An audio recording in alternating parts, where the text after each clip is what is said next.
नमस्कार, हमारी इस खास पेशकश में आपका स्वागत है। मैं हूं राजीव मिश्रा। आज बात उस खेल की करेंगे, उस खेल से जुड़े लोगों से आपकी बातचीत भी कराएंगे जो इस खेल की नींव को मजबूत करने का काम कर रहे हैं, यानी गोल्फ की नींव को मजबूत कर रहे हैं, यानी कि ऐसे प्रोडक्ट तैयार कर रहे हैं जिनसे हम भविष्य में बुलंद इमारत यानी कुछ बड़े खिलाड़ी बनने की उम्मीद कर सकते हैं। और खासतौर से क्रिकेट से अगर आप इसको जोड़ के देखें तो क्रिकेट में भी नींव बहुत मजबूत बनानी पड़ती है, तभी आपको विराट कोहली और रोहित शर्मा या सचिन तेंदुलकर जैसे खिलाड़ी मिलते हैं।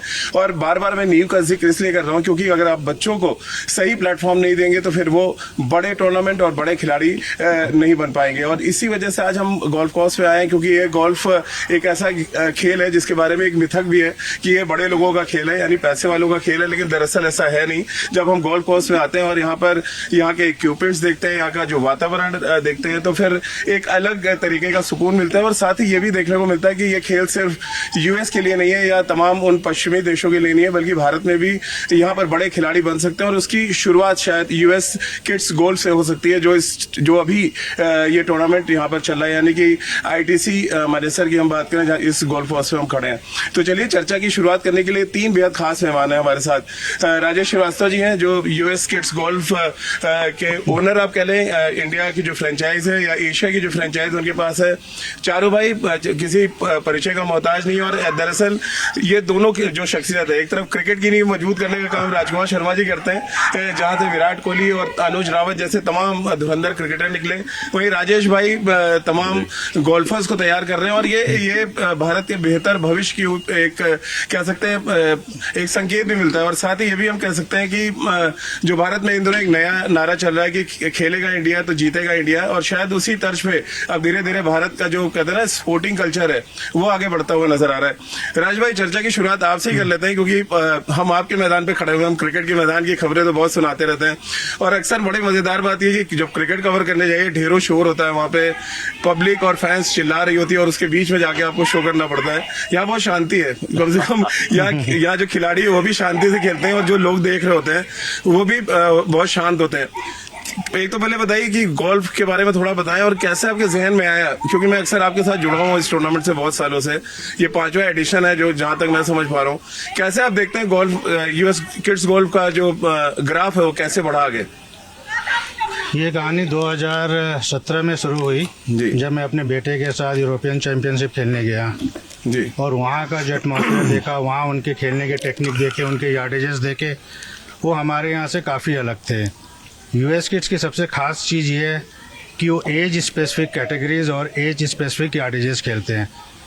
इसका मतलब ये होता है कि कोई बच्चा कभी गलत इक्विपमेंट यूज़ नहीं करता है, कभी साइकोलॉजिकली उसको स्कार नहीं होती है, वो अच्छा स्कोरिंग करता है, और सबसे इम्पॉर्टेंट चीज़ कि वो कभी अपने आप को इंजर्ड नहीं करता है।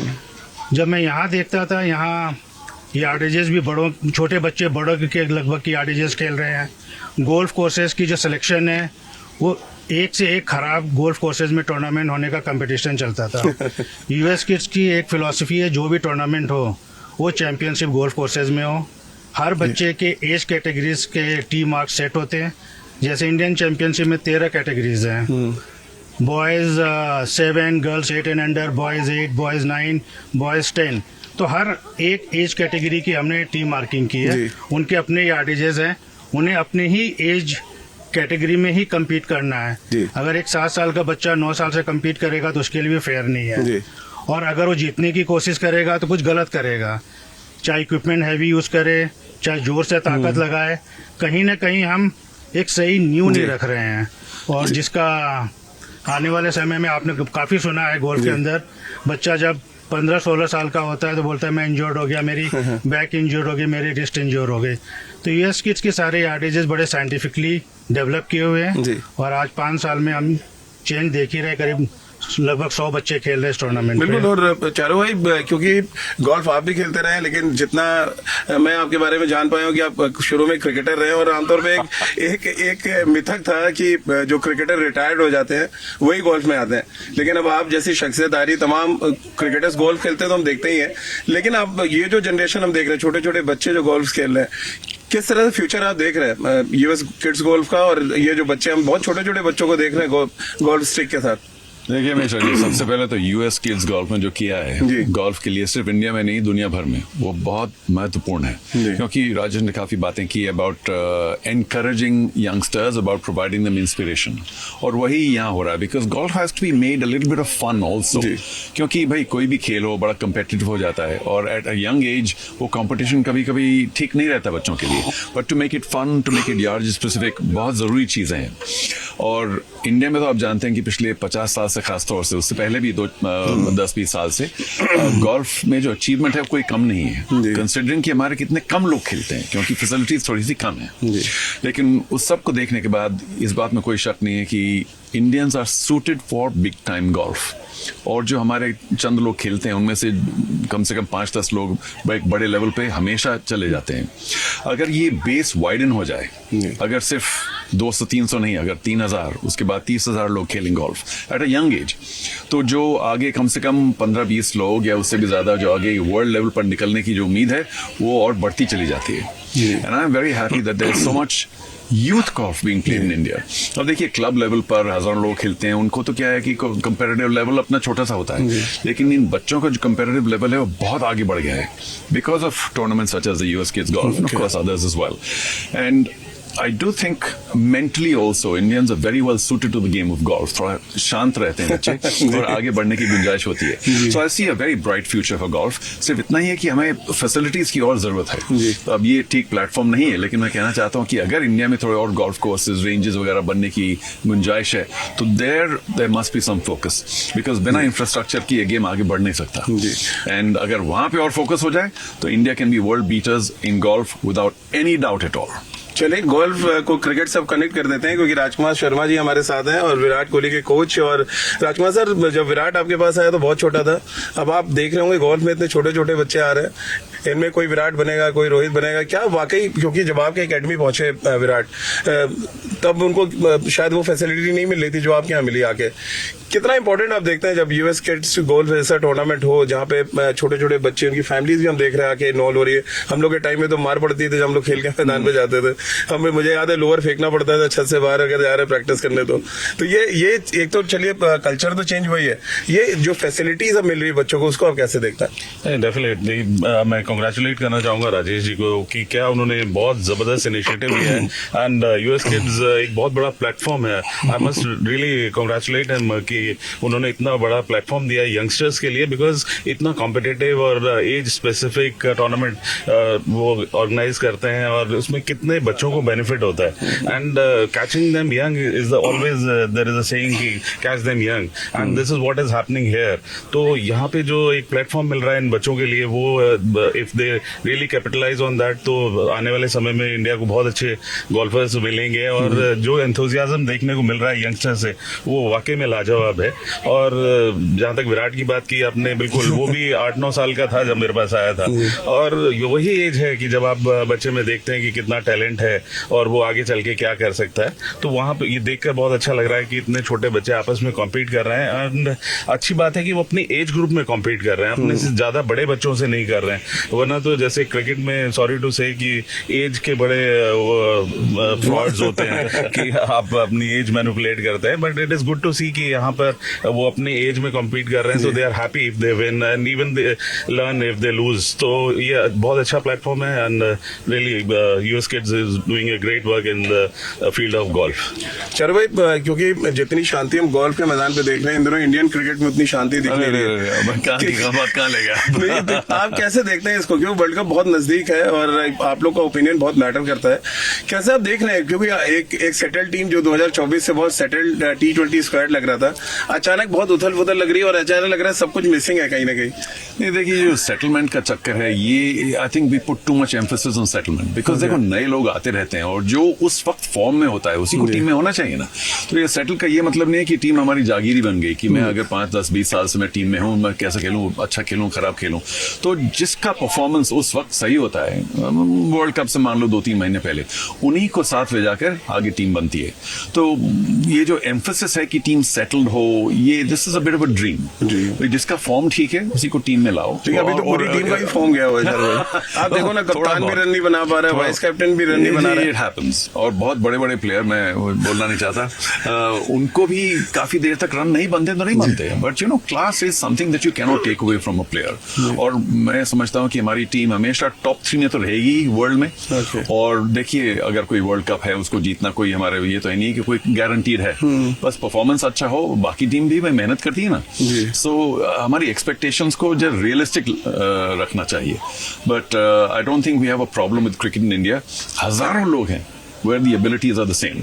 अगर हम 10 भी टीम बनाए वो एक ही ऑलमोस्ट लेवल की होंगी। इतना टैलेंट है इंडिया में इस वक्त और इतना सब कुछ किया जा रहा है क्रिकेट के लिए। But I'm going to come back to golf just very quickly.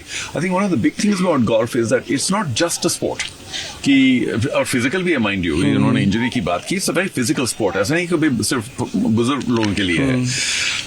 But what it also teaches youngsters from a very young age onwards is the etiquette and behavior in the world of sport. और जहां तक मेरा सवाल है, sorry, I'm sounding a little old fashioned, that's very important for me कि लोग समझें कि भाई एटिकेट क्या है, बिहेवियर क्या है। और इससे अगर आप गोल्फ में आगे बढ़ गए तो बढ़ गए, और नहीं तो कोई बात नहीं। I think people learn some very valuable lessons playing this great game of golf. और मुझे लगता है वो गेम से बढ़कर चीजें हैं। So I am so glad that thousands of children are playing golf in India now. And ऐसा होना चाहिए कि उनको अपने खुद के बिहेवियर में आगे जाके जिंदगी में जो जिन चीजों की जरूरत होती है वो गोल्फ कोर्स पे काफी लोग सीखते हैं। And that is another very big thing about golf, उसको अंडर एस्टिमेट ना किया जाए। राजेश भाई, क्योंकि पेशेंस की बात जैसे कि चारू भाई ने कहा, तो क्रिकेट जैसे गोल्फ से रहेगा कि बहुत कुछ सीखा जा सकता है। कभी ऐसा होता है बच्चों को आप कहते हैं कि क्रिकेट से भी आप देखो, सीखो कुछ, क्या कुछ सीख सकते हैं, रोल मॉडल कैसे बनते हैं, ब्रांड वैल्यू कैसे बनती है, ऐसा कभी कुछ होता है? क्रिकेट एक ऐसी चीज़ है, चाहे बड़ा हो चाहे बच्चा हो, सारे जुड़े हुए हैं। और जो अच्छे प्लेयर हैं, चाहे सचिन हो, चाहे विराट कोहली हो, चाहे सौरव गांगुली हो, कोई भी ऐसा मुझे नहीं लगता है कोई है जो उन्हें जानता ना हो। और नए जनरेशन के जो प्लेयर्स आ रहे हैं, तो गोल्फ और क्रिकेट में मुझे एक सिमिलरिटी लगती है। दोनों आई एंड हैंड कोऑर्डिनेशन का गेम है, और दोनों में ही इमोशन जितना आप कंट्रोल करके रखोगे उतनी अच्छी रिजल्ट निकलेगी। ये आपके पेशेंस को बहुत ज़्यादा ही टेस्ट करता है, मतलब तो इसमें मुझे कहना पड़ेगा कि normally I am a very patient man, लेकिन गोल्फ कोर्स पे 2-4 बार थोड़ा सा इम्पेशंस आ जाती है कि क्यों नहीं ठीक हो रहा। But it's a normal human reaction, and I think those who play competitively need to control their emotions is very very important। एक इम्पोर्टेंट चीज और है चारू भाई, आपको नहीं लगता कि आई हैंड कंडीशन के साथ साथ स्विंग का भी बड़ा इंपॉर्टेंट रोल है? बैट स्विंग जो कहते हैं हम क्रिकेट में, यहाँ पे जिस तरह स्टिक का स्विंग है, राजकुमार सर शायद ज्यादा बेहतर बताएंगे। विराट का बैट स्विंग लौटा है राजकुमार sir. No, the key thing is these days, even in cricket, you will notice that people are paying a lot more attention to the natural abilities of every cricketer। सिर्फ एक ही ढर्रे में नहीं, एक ही तरह से नहीं, अलग अलग लोग अलग अलग तरह से खेलते हैं, और उनकी जो इंडिविजुअल स्टाइल होती है, I think the new coaching techniques are कि ठीक है अपनी स्टाइल को और आगे बढ़ाओ। एक बेसिक होता है, लेकिन उसके आगे explore your own individuality. Golf में भी ऐसा हो रहा है कि एक ही तरह का स्विंग नहीं, थोड़े से अलग अलग स्विंग्स हैं, और अपना नेचुरल जो स्विंग है उसको आगे बढ़ाने की गुंजाइश है गोल्फ में भी। Sorry Rajkumar ji sir, bat swing के बारे में बात कर रहे थे। नहीं, मोर और लेस सेम ही है। इसीलिए आपने देखा होगा जो फॉर्मर क्रिकेटर्स हैं, they are very successful golfers also. Kapil paaji हो, अजय जडेजा, हमारे बहुत सारे फॉर्मर क्रिकेटर्स आपने देखा होगा गोल्फ अच्छी खेलते हैं, because that is natural, something that come naturally to a cricketer, you know, कि वो बैट स्विंग कैसे करना है। और आप वापसी की बात कर रहे थे तो वो कहीं गया ही नहीं था राजेश। नहीं, मैंने वापसी नहीं, मैं बैट स्विंग की वापसी की बात कर रहा हूँ। तो वो जैसा पहले था उससे बेहतर ही है, वो आप you can make out in the ground itself. चलिए, तो गोल्फ के मैदान पर क्रिकेट की ज्यादा बात नहीं करनी चाहिए, और ये बात मुझे इशारों में बहुत मिल भी चुकी है। बट उम्मीद यही कर रहे हैं कि यूएस किड्स गोल्फ एक ऐसा प्लेटफॉर्म बने जहां से हमें ढेर सारे इंटरनेशनल प्लेयर्स मिले, और इन प्लेयर्स का जब हम इंटरव्यू करें तो याद करें यूएस किड्स गोल्फ को, क्योंकि जब कहते हैं ना नींव अगर आपकी मजबूत है तो इमारत बुलंद अपने आप बनती है, और कुछ इसी तरह की नींव बनाने का काम यूएस किड्स गोल्फ कर रहा है इस समय। तो गोल्फ सेंटर से हमारी इस खास पेशकश में फिलहाल इतना ही।